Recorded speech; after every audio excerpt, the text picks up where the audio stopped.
Hello, बैठो सब लोग, वहाँ पे बैठो सीट पे। ठीक है, यहाँ पे बैठो, यहाँ पे बैठो, अपने सीट पे बैठो। वहाँ पे आगे, वहाँ पे इतना आगे से नहीं आएगा, वहाँ पे बैठ जाओ सीट पे पहले। मैं वीडियो बंद बनाएगी पहले लोग। ठीक है, हेलो बच्चों, आज मैं आप लोगों को कहानी बताऊंगी। ठीक है, कहानी सुनाऊंगी। ठीक है, शेर और चूहे की।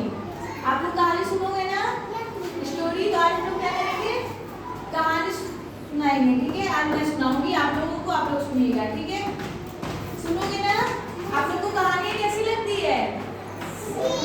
अच्छी लगती है ना कहानी सुनना? हाँ, तो आज मैं आप लोगों को कहानी सुनाऊंगी। ठीक है, फोन पर सुनाऊंगी। ठीक है, तो किसका सुनेंगे, शेर और चूहे का? किसका सुनेंगे?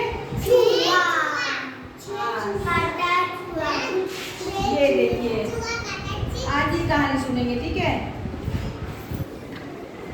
चलो ये देखो, ये स्टोरी क्या सुनेंगे। दिख रहा है, यहाँ पे देखो।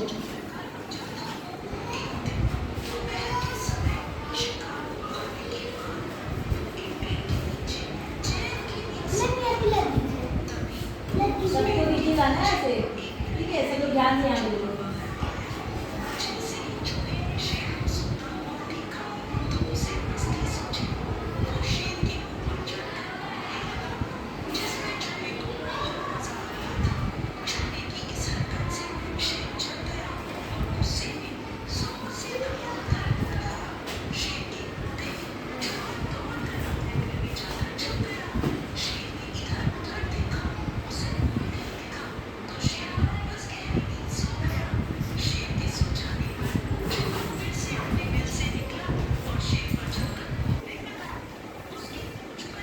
सभी को दिख रहा है ना?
बच्चों कैसा लगा?